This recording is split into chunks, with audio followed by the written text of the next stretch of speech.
Mousesports can win this. Rockskis will unfortunately have to say goodbye to their TA3 dreams. Yeah, which will be a shame. I mean, no one wants to see these either of the team go out of the tournament. No. But Andy, are you ready? Yeah, we're in the draft already, man. Oh, well, I'm we bought like, you. That's how good we are at buying I you bought time. you. Yeah, we bought some time. I was only Yeah. needing like 30 Trans is saying seconds. stats. Nah, we don't need stats. We don't need stats. These teams, it's super late for Rock's Kiss. We don't want to do like the... We don't need me. We always need you, Bruno. Do you want Get stats, over here, Andy? TriCast. Do you want some stats?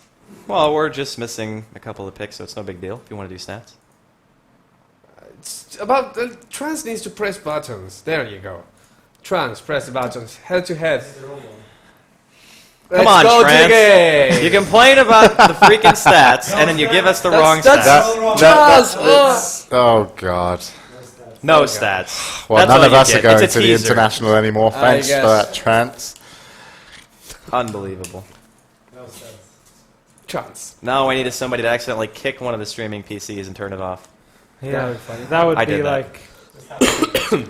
Trent, you ready? We're going into the drafting phase. So this could be the last game for Rock's Kiss. They need to come back, and out of every ban and draft I've ever seen, Bruno, 100% of the time there is, I think it's 9 heroes picked. 10. Oh, thank God you're here for that. Yeah, that's right. 10 heroes picked 100% of the time. Yeah. Over to you, Andy. You animal. Don't forget, there are actually 10 bans too, 100% of the time, Show off. which is like really important. to keep- Unless you're Zenith, of course. Unless you're Zenith, yeah. Then it's like 5 bans. Zenith don't actually ban anything. Who cares? They just about let it banning go. when you Well, have I mean, the items? bans still happen, Yeah, but they don't it's actually just pick the nothing. bans themselves. But we're here in game number 2 between Mousesports and Rock's Kiss. It's the last chance for Rock's Kiss. They have to win it here if they want to take this to a game 3 and extend their livelihood in the road to the TI3. Well, the road to TI3, not the road to TI3 qualifiers. That wouldn't make as much sense. But it's going to be a first pick bat rider here for Rock's Kiss. And Mousesports, they're going to be able to get a Lifestealer if they want it. They're going to be able to get, not a Bane because they banned it, but what are you thinking for them? Nyx Assassin in the pool, Clockwork in the pool, Gyrocopter in the pool. Clock Gyro here wouldn't be too bad. I mean, the Gyrocopter overall, a really nice carry. Black has played it quite well. And of course, the Clockwork isn't bad to have either, but there's a lot of heroes still in the pool, and I like the decision-making out of Mouse to ban out the Bane last, but we're going to see a Gyro as well as a Lifestealer, so most likely going to see Black playing that safe lane Gyro and then an aggressive trialing coming out with the Lifestealer once again. You know, I'm perfectly okay with these picks, even though there is still a Clockwork in the pool, just because you have the Gyrocopter and a Lifestealer. It's not just the one hero you're putting all the eggs in one basket and you say, well, if a Lifestealer gets disabled, we pretty much lose the fight. That's not going to be the case here. Of course, they're not going to be able to get their hands on a Bane because Mousesports have banned it out themselves. So, Rock's Kiss, do they want to go for something like a Mag and maybe a Rubik, get one support? You have the Bat Rider who's still pretty ambiguous with his lane, and then of course you're going to have a support who it can't be picked against you, or do you want to go with something like maybe a Clockwork instead? A Clockwork Rubik wouldn't be a bad pickup, it's just that it limits them down because you're always going to have 3 more heroes being banned out, which means that you might not get the carry that you want to. But we're going to see a Shadow Demon as the first pickup, and that just feels like a Clockwork follow-up there would have been really nice, but they're going to go with the Mag instead. Just go with the safe bet, get the RP in the fights to be able to lock down the Gyrocopter and the Lifestealer. So, nice pickups, and we'll have to see if Mousesports want to counter themselves with either a Rubik or a Clockwork at this point. I'm feeling like a Rubik would suit them quite nicely, but they're going to go with their mid first, so looks like they've picked all their core so far, whereas Rock's Kiss, they have 2 of the 3. Of course, they have the Bat Rider and the Magnus, the Shadow Demon being a support. But now, we're going to see a heck of a lot of support bans coming out of Rock's Kiss, and maybe even off-laner bans too, depending on what we figure Mouse is going to be doing for lanes. For me personally, I don't know if we're going to see a tri-lane coming out of Mouse. I think they're going to want to farm on both of those heroes, which means that they're probably going to have to sack their offlane. That's what I think right now. Yeah, they might just sack the offlane, put the Lifestealer in the jungle, and then have the 2 supports either roam or pull all the time for the Gyrocopter to make sure that the Gyro can just free farm. They can still go for a support Gyro in this position if they want to get something else for the offlane, of course, but that's kind of unlikely since we've seen Black play it most of the times, but it's not impossible for them to actually do it. But Rubik's going to be the first ban out for Rock's Kiss, and Clockwork, of course, being taken out by Mousesports, so really like the Rubik being banned out. just because being able to steal either a lasso or an RP is always huge. It's no real surprise that we're getting down to in these two events. Like, yeah, pretty common sense. So for Mouse Sports, you're looking at their lineup. They need supports. Maybe we're thinking another Keeper of the Light just because of how stable that hero makes you. They played it fantastically in last game, and it's really easy to use with Lifestealer. I think that was the biggest thing, especially when they managed to kill BZZ bottom. I think it was the 7th kill for Mouse in game number 1. Just the open wounds and the Illuminate killed him. Like, he just got auto-attacked down and died. So we know that combination is very, very potent. I'm curious as to see what Roxkiss want to go for carries, because you're up against a Lifestealer. Do they want to try to go for the PL again? It definitely didn't work out for them, and it looks like Roxkiss, they were thinking on the same page as us. They ban out the Keeper of the Light. They might just try and go back to their Alchemist that they used against a DD. Wouldn't be bad to have if they can actually get a really nice setup RP, of course. Maybe not go for the Radiance this time, since it's not really going to work out that well against a Lifestealer. If you go for something like a Shadow Blade into either Maelstrom or an AC instead, would work out a lot better, but could be nice to have. You have a Shadow Demon with the Disruption setup, and then just get another hero, maybe a Jakiro, Lesh. Anything really works out quite well with that. We're going to find out soon. Luna being the ban out here from Mouse. One more coming out from Roxkiss and Mouse, respectively, here in game number 2. I just want to emphasize, this is like, if Roxkiss drop here, this is getting so close. Like, you don't actually get any closer than this. This is pretty much the match that if you don't win, you could have been one match away. That is going to be absolute heartbreak for either team, depending on if this goes through game 3 or if Roxkiss just get O2'd right here. So for them, everything is on the line. Mouse, everything is on the line. They're going to be feeling confident, though, after that very dominant Game 1 performance. Maybe they're just bringing their A-game. Maybe Roxkiss just weren't ready for the style of rotation and aggression that Mouse brought them in game number 1. But they've had time to adjust. They've had time to take a step back and say, look, we can do this. We can take it to a game 3. Now's the time. Yeah, Mouseport is most likely going to play it as safe as possible, like we saw DD play in the last best of 3, where they just went for the Megas to be sure instead of going for the throne, making sure that they would win that game. So if Mouse actually gets ahead, we'll probably see quite a long game, unless, of course, it is a lot like the last game. But we'll see what supports they pick up. If they actually pick up some aggressive supports, then we might see that. But Alchemist is going to be banned out, so I feel that's a really nice ban out from Mousesports in the last for the last ban here. And now, what carry choices do Roxkiss really fall back to? I mean, you're up against a Gyrocopter and a Lifestealer. I suppose you could pick Lone Druid. With Empower, it's going to be pretty solid. You can always get some lucky entangles and do a decent amount of damage to the Gyro and the Lifestealer. But what else do they really have? Antimage is always in the pool, but will it work well enough against a Lifestealer and the Gyro? I mean, you're going to have the Empower, which means you're going to get some extra cleave. You can go for more of a fighting build, but it's still only one carry so far, and the core is going to be, or it's going to be so much reliant on the carry, and we're actually going to see the Antimage, but it's still one hard carry against 2 hard carries. My worry now is that they're pretty much found out of what they want to do. So Mouse Sports, they have the Lifestealer. What they could do is they could just lane against the AM, send the Gyrocopter mid, put the puck in a 1v1, aggressively try-lane the AM. Try to shut him down as hard as you can, because the AM, Shadow Demon, +1 tri-lane, I'm not really thinking of a hero that's going to be able to stop the Lifestealer from farming in that matchup, especially since Mouse take away the Lina. So there's not going to be the follow-up stun. The Leshrack's already banned. I'm thinking Mouse, they want to go after this AM. Mouse are just going to go aggressive tri-lane with this. They got the Lina for the extra burst. We might even see a Jakiro as a last.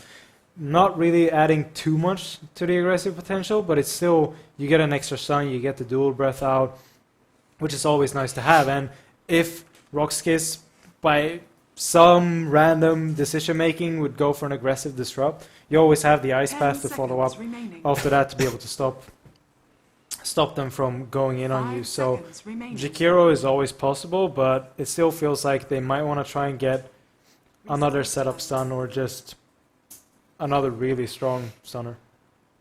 There's really not many of those left. I mean, yeah, Rubik, Leshrack, Lina, none of them are available. Bane's banned. And it's going to be a Treant Protector, so that's going to be their tri-lane choice. Now, this pretty much only leaves one option for them. I mean, I guess they could do something else, but I'm feeling like it's going to be the Tree, the AM, the Shadow Demon together, the Mag mid, the Bat Rider either sacrificing offlane completely or just going into the jungle. But as we mentioned before, Mouse, they're likely to just lane against the AM, so I'm feeling like this Bat Rider would feel confident going in a one-on-one against this puck. Yeah, going a one-on-one against the puck wouldn't be bad. or even go one-on-one against the gyro. Against the gyro it would be a bit harder since you have the flat cannon to be able to harass, but you'll still be able to stack up the napalm, and if the gyrocopter misplays, you're always going to be able to get a kill since it doesn't really have any escape mechanism. Whereas the puck can of course orb away, and he's got phase shift. So we'll have to see what the last support now is going to be for mouse sports, but could even be something like an Enchantress or Shen just to be able to get an extra potential in there, being able to stay in the jungle around them. But it's going to be a lone druid, which means support gyro. Yeah, support gyro coming out from Mouse Sports, and honestly, this secures the late game. I mean, let's be honest. Yeah. Life Stealer, Lone Druid, potentially Gyrocopter getting some farm. That is some serious late game potential coming out of Mouse. A bit greedy with the last pick, I would say, but their team, for the most part, Gyrocopter actually does pretty well as a support. He still does a huge chunk of damage. You're going to have your Initiator from Fata. You're going to have Cinderin playing on that Lina, and the follow-up damage is going to be there. But Mouse, in 5 versus 5 and pushing, that's when they really become scary. The only thing that they're lacking is a hero who would get a mech.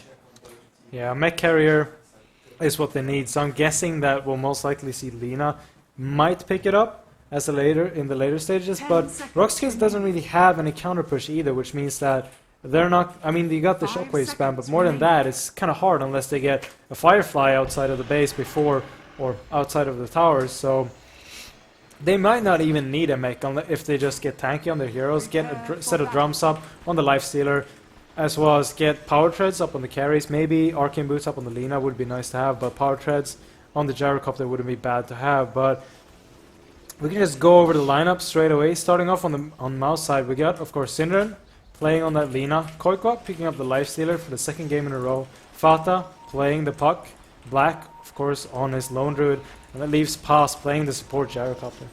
And then on the side of Rock's Kiss, BZZ, the last hope right now of Rock's Kiss, going to be playing that AM Dread. Going to be playing on the Bat Rider solo, playing on the Magnus, leaves Van Score on that Shadow Demon, and finally Yul going to be playing on that Train Protector. And Mal's, their level 1 is scary. You do not want to fight them at level 1. BZZ, he's going to get that Treant armor right there, that living armor, the protection that he needs right now to feel a bit safe. And he hasn't skilled anything yet. He's just going to skill Blink, I'm sure, depending on what the lane shape up to be. But there's no way against this lane that he's going to get anything other than Blink at level 1. Yeah, there we go. Yeah, he really needs Blink at level 1. And I like this the choice of going for the Gyrocopter, even though it's a greedy build to go for, or a greedy pickup to go for the Lone Druid last.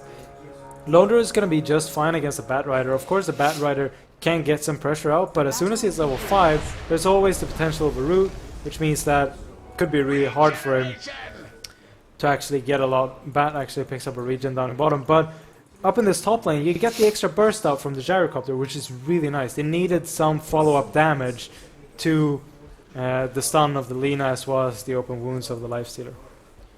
And this tri-lane is going to be where all the emphasis lies for both teams. If Mouse win the tri-lane, they're going to be in a fantastic position. If they lose the tri-lane, then mid-game for them is going to be a nightmare. They're still probably always going to win the late game, 40 minutes plus. I don't think there's any argument there.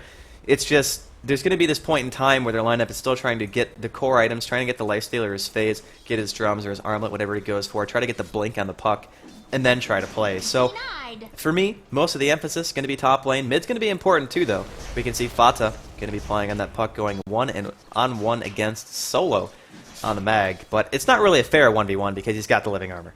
Yeah, the living armor is going to help a lot for mid, just because Fata, with the higher base damage, of course, or just a tiny bit higher, but he's going to try and harass this mag out of lane as much as possible and force him to bottle crow. But with the living armor, he's going to be able to stay in lane, get the extra last hits. He's finished off his bottle now, which means he can start that bottle crow as soon as they get a flying courier.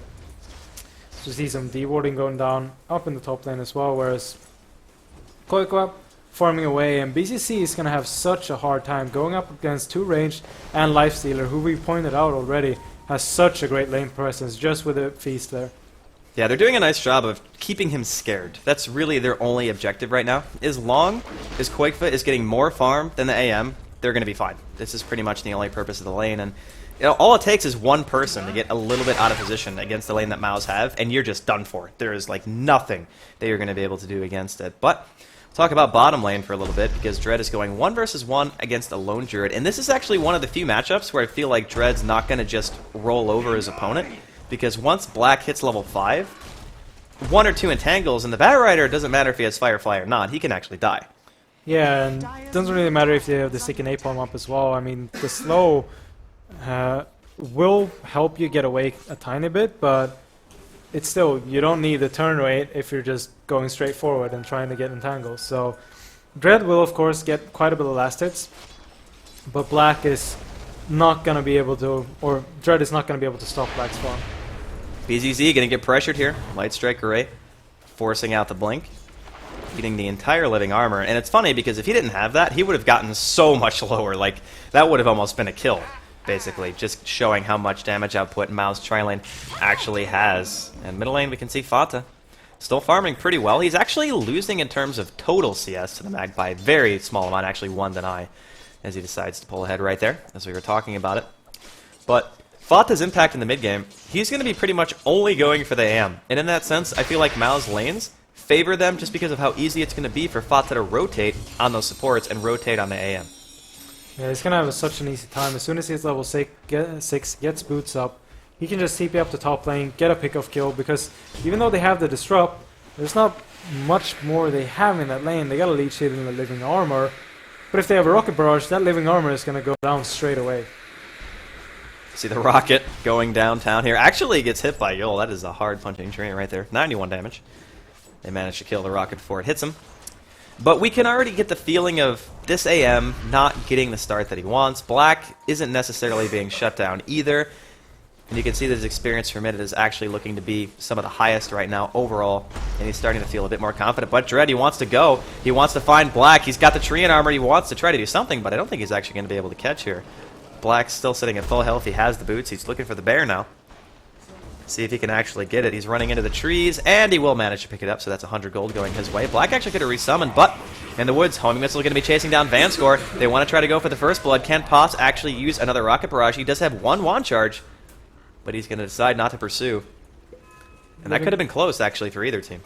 Yeah, living armor being up there on Vanscore as well would have tanked quite a bit of damage, since rocket barrage does 11 damage per second, and the living armor of course blocks 20 damage on 7 hits on the on level 1. But Koikwa taking quite a bit of damage, leech hit coming out, so gonna heal them up a bit and forcing Koikwa back, forcing him to use a salve as well. And this is a huge creep wave that's going to be coming under the towers, so the tri-lane of Mao is going to be getting some experience and gold that they're going to be quite happy about. And once Paz starts getting a handful more levels, once the rocket barrage gets skilled a little bit higher, that's when their kill potential is going to just skyrocket, because higher ranks of rocket barrage, that ability is ridiculous at level 4, and that's going to be the scariest point. But it's not going to be for a while. As we can see, bottom lane, Black still playing pretty aggressive here against Dread. He really wants an entangle, and he's actually going to be able to get one. Dread might be in a little bit of trouble. He's currently running under the tower. Can he get another route? Can he actually get Dread? The bear's chasing him down. Black wants it so bad, but he's going to have to be forced back. He can't dive that far under the tower. A little bit too manly. Yeah, but this is when the lone druid gets really scary. If he gets 2 entangles, like you mentioned, Dread is going to die. There's like no coming back of that. Just because the living armor is strong, but with the Orb of Venom, the living armor takes off quite fast as well. Even though it's just small damage, he blocks out the Orb of Venom damage, but it still burns it off. So really nice play by Black, playing super aggressive, and that's kind of what's needed. He's doing a pretty good job of keeping the Batrider in check, and that's pretty much the most important thing. As long as his blink doesn't come ridiculously fast, then Mao's are looking to be in pretty good position for the mid game. And Fata, he's going to be able to find himself a haste rune, which is going to be nice for him. And yeah, it was him yesterday, right, that got like the 10 million haste runes in a row, as Vanscore is actually going to DC. But while we have a minute, might have been the entangle. Yeah. You don't have your microphone on. Yeah, I just want to ask a question to you off mic. Yeah. Sure. I was just wondering if all the burns Could be too little damage. I don't think it does. It I think could it be has like to be the more than poison 5 fruits, or yeah. something. Yeah. I don't think it So actually it's burns it. entangle that burns off the living armor still. But anyways, burns it down quite fast.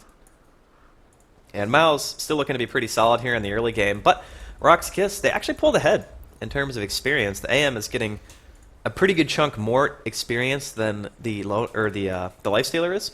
So The support moving to try to go for Vanscore, giving a little bit of time for the AM to recover. Could turn around to bite them a little bit, but I'm still feeling that Mouse, they don't have to win the laning phase super hard. They just have to be able to make it to the late game if they can't end the game. Yeah, they need to keep BCC from getting his Battle Fury super fast.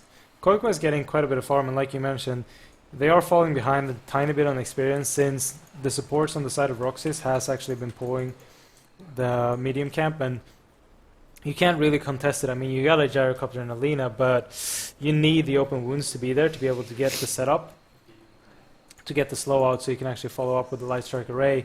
So solo XP coming the way of BCC, which is really nice for him. As soon as he gets a Mana Void, they can always get a turnaround kill if Magnus actually rotates up.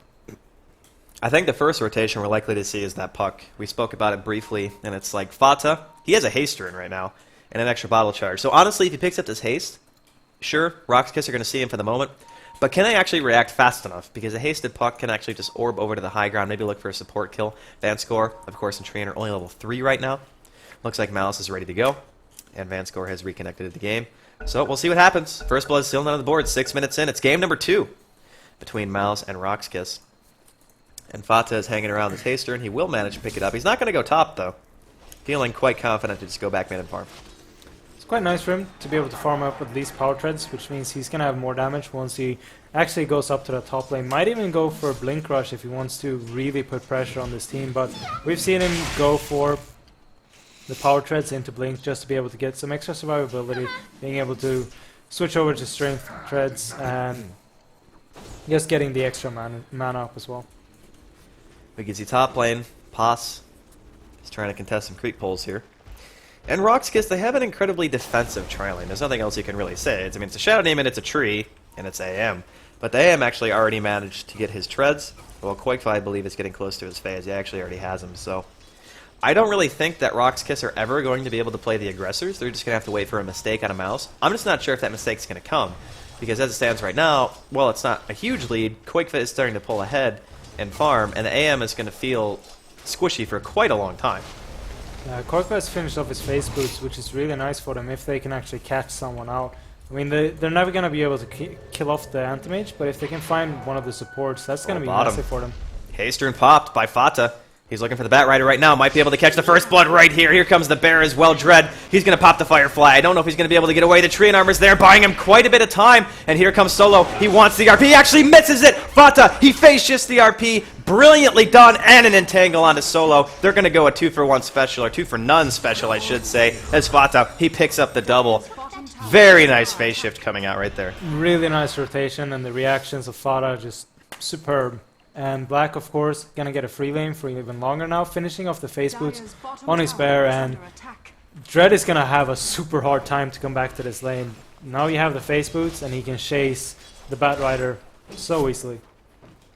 That was such a nice play coming out from Fata, and I gotta give props to the Treant too, because he gave Dread the armor, made him live a really long time, and you think for a second, maybe they can turn it. Maybe they can get away from Fata because his orb was still on cooldown for a few more seconds and try to go for a kill. But that phase shift just ruined everything. Like, there was no way after that that they were going to win the fight. And then the entangle. That's like the insult to injury in that situation. So Mouse, they start off game 2 very, very strong. It looks very similar to game 1 at the moment in terms of how things have worked out. But Vanscore, he's going bottom lane from Roxkiss. He's level 3, so he's got the 1-1-1 skill build. And Dread, he's kind of getting attacked by a Bear right now, and that could be why Vanscore has decided to help him. Yeah, it could be nice to be able to open up that lane a bit. Dread really wants to get that Blink Dagger. It looks like they might want to try and go for it. Black is just going to go into his ultimate form, which means that they most likely won't be able to kill him down. They got 4 stacks up, though. Oh, Vanscore might actually be going down in the process. It looks like he will. Fata actually wastes the coil, though, and Black is going to go down because of it. Fata completely whiffing right there. He does manage to get the Blink Dagger at about 9 minutes. But man, that coil, he might actually go down here. He phase shifts. Dread, going to try to keep chasing, but the sticky napalm stacks fall. That might be enough to let him get away. Dread does not want to be denied right now. He's going for the kill. He's got the 4 levels, and Afata trying to retreat so badly. Paz comes in. He gets the homing missile. One more auto attack from Dread. Is he going to be able to phase shift it in time? Paz doing as much damage as he can. The homing missile will be able to stun him out. Here comes Cinderin. Can they actually chase him down? They need to go for a body block. He's eating a full rocket barrage. Solo comes in, but it's not going to be fast enough. Solo, he might be able to find Paz. There is an RP, but he misses this skewer, and he gets hit by the light strike array. Regardless, the stun is there. Can he turn it around? He wants to go for the double RP. He cancels. He's going to eat a rocket barrage. Here comes Black. Solo could just be giving away a kill. The Orb of Venom is on. He's going to be slowed. Fata with another brilliant phase shift. And the kill goes to Black after the Light Strike Array. Rock's Kiss, it feels like they're choking right now. Really falling apart. Dread playing so aggressive, thinking he can actually get that, but phase shift up on Puck, even if he managed to stack up that even more and the supports weren't rotating, he would have been able to dodge the next flame break no matter what, which means that Puck would have been able to get under his tier 2 tower, and it would have been wasted time for Dread where he could actually have farmed. So really greedy play, and in the end it worked out for Mouse being able to pick up 2 kills, getting the mag once again. His Arcane Boots is not up yet, and of course picking up the Bat Rider. Mouse just rolling here in game 2. You look at the overall net worths, the Lifestealer, the Lone Druid, the Puck all looking pretty close, and of course the AM on the side of Rock's Kiss is doing pretty well too, so BZZ's farm isn't horrible by any stretch, but it's 5-1, 11 minutes in, and Rock's Kiss, they have a long road ahead of them in this game if they want to try to maintain at the very least. They're not really super far behind, but the kills that are happening, being able to get a blink on Fata this fast, AM has 700 health in middle lane. Solo, he's going to get caught out by the blink. Passes here, here comes the Dragon Slave, auto attacks from the low ground, and Cinderin, he secures himself a kill. This Lina is going to be level 6 soon, and this Lina has been moving around a lot. That means that with the next Dream Coil, they can just rotate up the top and pretty much burst down the AM instantly. They can blink in, get a silence, coil follow-up, and the Laguna Blade, which means that that's going to be a dead AM and put him back even further. And with the amounts of farm that Black is getting, they should be able to 5-man pretty soon. As soon as he finishes off an Armlet, he's still quite far away. I believe he's around 1,000 gold. So it'll take a tiny bit longer, but once he finishes off that Armlet on the bear, they can just start 5-manning, and Rockskis doesn't really have anything, especially since the mag is so far away from the Blink Dagger. Not only that, but Triant's not 6 either, and he's not really getting a whole lot. He's level 4 right now, so he's got 2 Leech Seed, 2 into Living Armor. And I'm kind of with you. The 5-mana Mouse just seems ridiculously scary because all of their heroes can actually fight. You look at the Lifestealer, you look at the Lone Druid, and you say, sure, they benefit from items, but they don't really need them that much, especially the Lone Druid. All he needs is an Entangle. So we'll see how they want to play it out. For the moment, Dread farming the bottom lane. He's actually dangerously close to his own Blink Dagger, so even though he's got 2 deaths, he's still managed to get himself a pretty good chunk of farm here in the early game. And Black, he's got the Phase and the Bear. He's working his way towards that Armlet.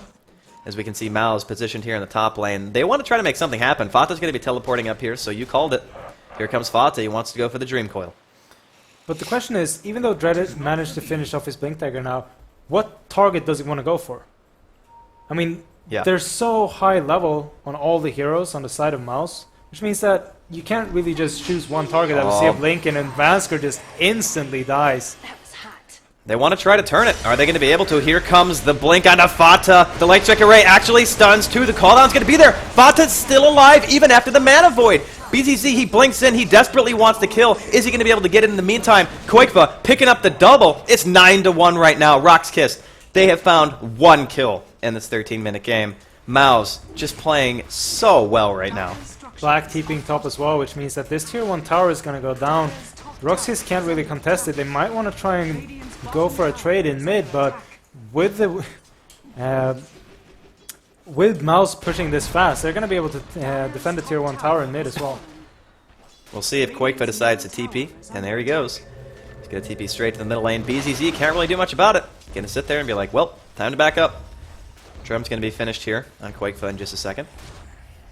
And this is a really scary time for Rockskiss because you are 8 kills behind. You've got 3 heroes who are actually in the top 5 in terms of overall CS, but you just lost a tower. You're losing fight after fight. The experience advantage, more than anything, is huge. At 14 minutes in, over 5,000 experience difference. That is actually very, very big.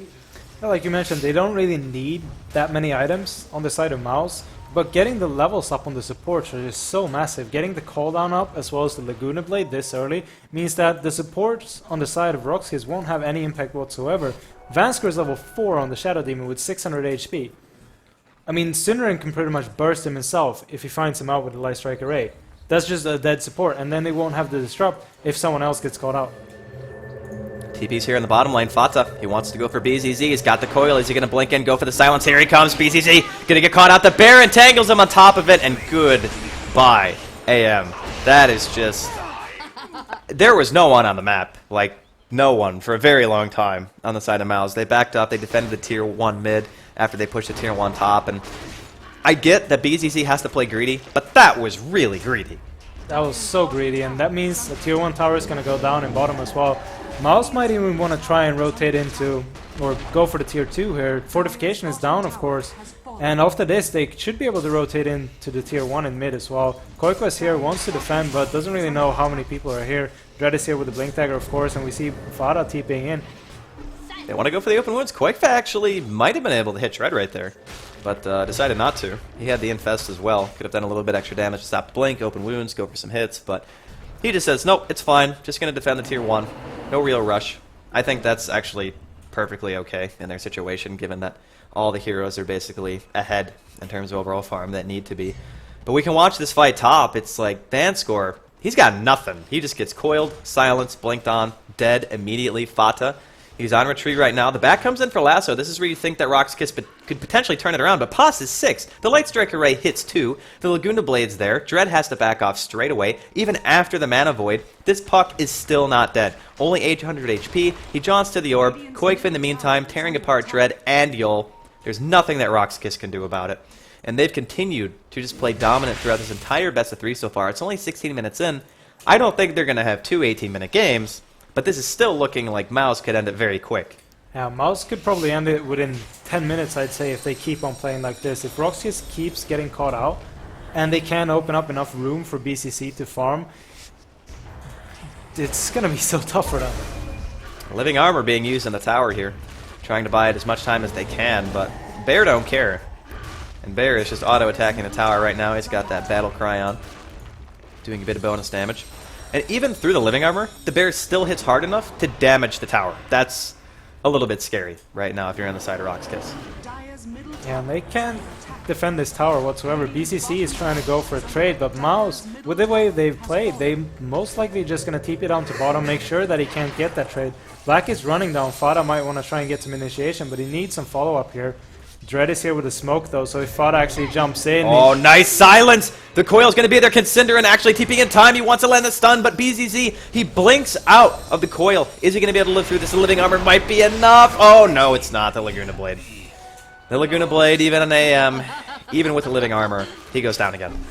Yeah, and Roxy's just trying to get as much split push going as possible, but with Mouse pushing so fast... Oh, middle! TPs. Open wounds used on Yul. Potts with the burst damage and a call down. It's going to be another kill coming out for Mouse. This just seems like a complete disaster for Rock's Kiss. Yeah, they're getting pulled apart. Paul's almost finished off his drums as well. Dread on the sidelines wants to get a lasso. He's going to find Synderen, who's actually already, but Silence going out on solo, and they're going to be able to kill off Synderen here. But will they be able to get even more? Dread, he's going to get entangled by the Bear. Can they actually focus him down? Black turning around. He wants the kill. He's going to manage to find it. BZZ currently chasing Fata. He wants the Mana Void. Another entangle. Fata actually misses on the silence, but Solo actually dies while he's trying to skewer. Can't get the damage out. BZZ trying to run. He's got to blink in 1 second. Is he going to be up in time? Then, oh, he gets it, but he's being chased by a rocket. Mouse, they don't want to give up. They want to go for BZZ. The auto attack from long distance, and Fata gets the double. I don't know, man. It's 16-2. I don't want to say it because I know Rock's Kiss have got to want it so bad, but this game, it's looking to be over. They're 10,000 experience as well as gold behind, and at this point, even if you have an anti-mage, you're going up against a support gyrocopter who's getting a lot of farm. He's finished off drums, he's got power turrets as well, so the flat cannon damage will be there. It won't be massive, but it's going to be there for sure. You got a life stealer with an armlet drums, and a lone druid with armlet up, as well as 2.2k gold on the hero. Unbelievable performance of Mouse in both these games. This is the time where you say, you got to deliver. You're on the brink. You could be going out. And Mouse come in, and they show a performance like this. We've had one game that's lasted almost this entire series so far. Actually, more than that. So I think it just goes to show how badly Mouse want it. They've been practicing hard. They picked up Cinderin. Their team coordination has gone to a whole new level. Mouse, they get the Aegis, they get Roshan. They're looking to end it. Yeah, they're going to go for at least a tier 2 in mid. They might just go the safe route like DD did and go for a tier 2 push in mid, maybe move up to top, and then just start sieging the base. But they can even just go in for the base. Fortification up on the side of Roxkiss, which means that that's going to buy them some extra time, but there's no way BCC is going to be able to finish off a Battle Fury before they reach the base. That poor BZZ, man. He has just had the hardest time in this game, and it's not going to get any easier. Goodbye. Poor AM. Going to be dropping again. Quakefa, Fata being able to pick up the kill with the Infestation Bomb. That is a scary Fairy Dragon if I've ever seen one. And Fata just plays puck so well. This, for me, when you pick it in the first 2 like that, you say, this pick has to deliver. It's done it. Yeah, he's about 2.7k away from a Sheepstick, together with a Blink this early on in the game. I mean, if he finishes that, Anti-Mage won't be able to do anything in the fights. And it's like we pointed out during the draft, Anti-Mage is going to have to fight 3 hard carries. Yeah. And even though the Gyrocopter is being played as a support, he's going to do enough damage and do the same amount of damage as a hard carry in just a few minutes. This is pretty much Mao's game to lose, no doubt about it. But Blink Dagger picked up on Solo on the side of Roxkiss, so they're going to have an opportunity to look for the counter initiation. Last time Solo, he tried to go for a skewer back into RP, but he died actually to an orb that was being thrown out by Fata. Smoke up. This is one of the last possible moments here for Roxkiss and their road to TI3. Let's see if they can make anything happen with the smoke. Still a tier 1. Actually, Mouse haven't lost a tower, so all a tier 1 still stand for them. Dread, he's sitting up on the high ground. No wards coming out on the side of Mouse. I don't think they actually spotted that Infest going out into Fata. But Dread, he's going to pop out. He's not going to find anything that he wants to go on, at the very least. And at this stage, you talked about it earlier, who do you really catch if you're the Bat Rider? I mean, you kind of want to go for the puck just to make sure that the AM can fight. But if you go for the puck, there's a Lifestealer inside, and then the Lone Druid is going to wreak havoc. If you go for the Lone Druid, you're not going to be able to kill him off. That's just how it is. If you go for the Lina, everybody else is just going to do so much. Like, Gyrocopter maybe if you can catch him out somewhere, but it's still like every hero on the side of Mouse right now is a high priority target. And they need to hit a 5-man RP and get a perfect mana void to be able to turn this around by any stretch, I feel. And it's just so hard to get that when Mouse is so far ahead. And Mouse pushing the tier 2. Got it to about half health. We'll see if the Living Armor is going to buy it enough time. And you can see the Battle of Fury is going to be done soon on BZZ. He's almost got it. He's got the Empower right now coming out from Solo, which is helping him split push a little. But it's only 20%, of course, comparative to the 65 damage and cleave that you get. And 1900 comes out from Vanta. Not sure what that means, but he goes in. He gets a double coil. They're going to find Solo as well. There's not going to be an RP this fight. The Overgrowth is there, or maybe, nope, just kidding. Here comes a call down from Paz. It's a double kill for him. Solo, Vanscore, they go down straight away. Mouse, they're looking at the tier 2. They might even try to go for the base. This is the Mouse that I think that everyone was wanting to see. They still got 2 bears up, and they still got the Aegis. I'm guessing that probably was a Roshan timer, actually, that he might have accidentally wrote in all chat, so... Maybe no one else did it, and they were like, maybe 19 minutes? We're not sure. We've just been doing well, so we didn't really think about it. Here come Mouse, though. They're pushing into the tier 3, like you said, double bear. See if Roxkiss can field anything against this Demonic Purge, actually going to be used on the bear. They can't really stop this. Yeah, they don't have any counter push whatsoever. They got the Shockwave spam, but Mag was dead, and everything else was Firefly, and they used that, and now it's down, so...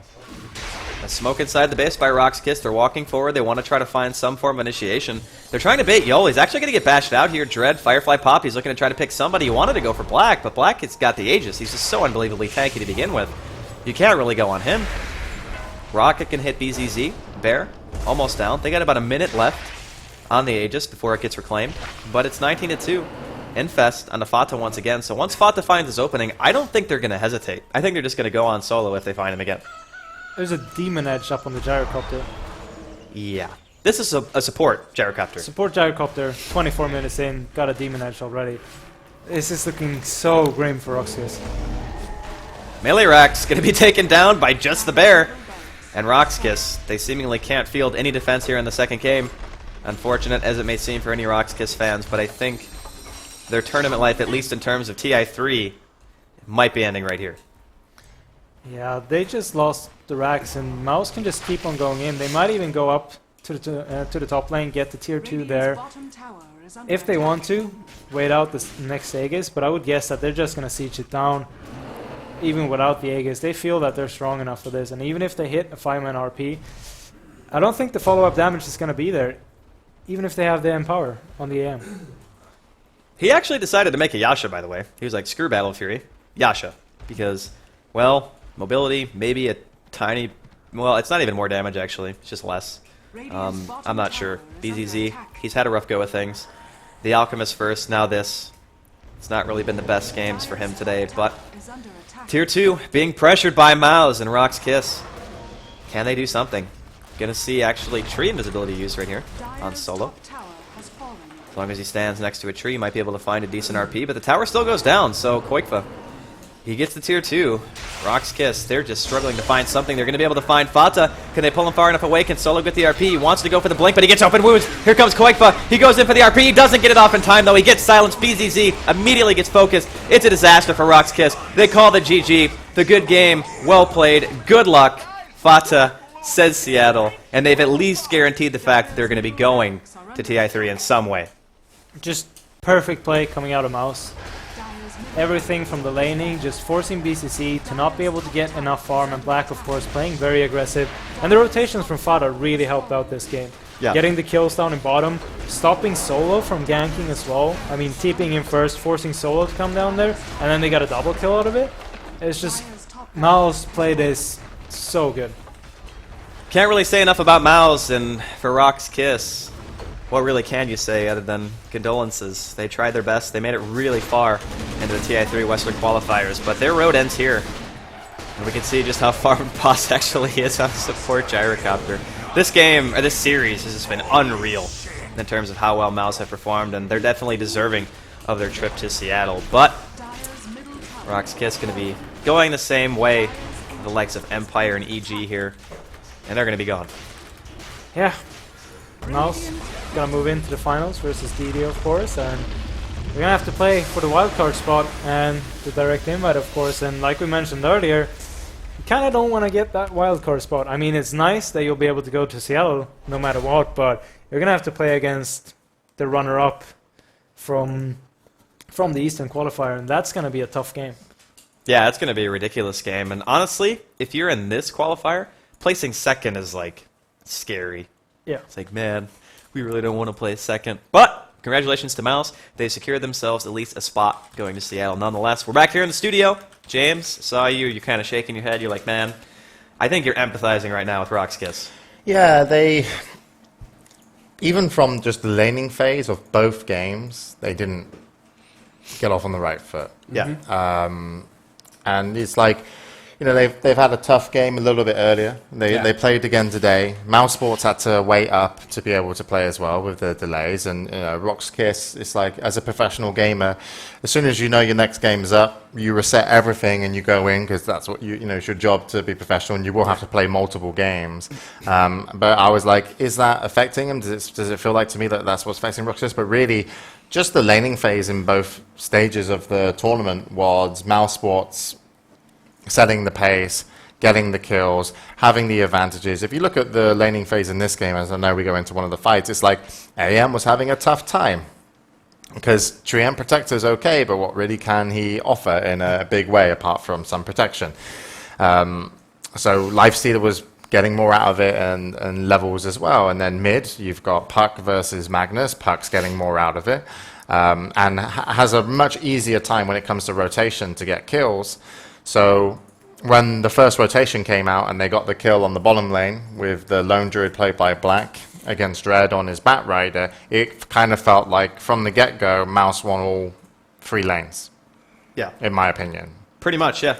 And it's like, you know, and then I was thinking, well, you know, is this Rock's Kiss choking? Are they like obviously feeling fatigued because, you know, they're in a situation with DD where you want to win? And it wasn't. It was just the case of their game plan was not as strong as Mouse Sports, and Mouse Sports executed it perfectly. And you could see how aggressive the anti-mage of BZZ was farming. Yeah. He was just like praying that they wouldn't come. Like, please just give me a little bit of room. I want to, make a mistake. But Mousesports just didn't let up.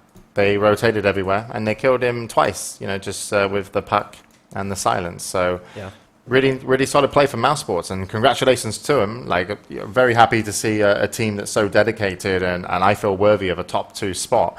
Rock's Kiss today were always my underdog of the whole day. Like, I kind of felt like they might come in third and DD would come out first. So it did happen, but I think they gave us a hell of a performance this tournament. So they should be really happy with how well they've played. I'm sure they've got a lot of fans. It was really nice to see Mouseport end up on a high note. As Syndran said yesterday, they seem to perform better when they're just like next to the lines and they have to perform. They can't actually fail.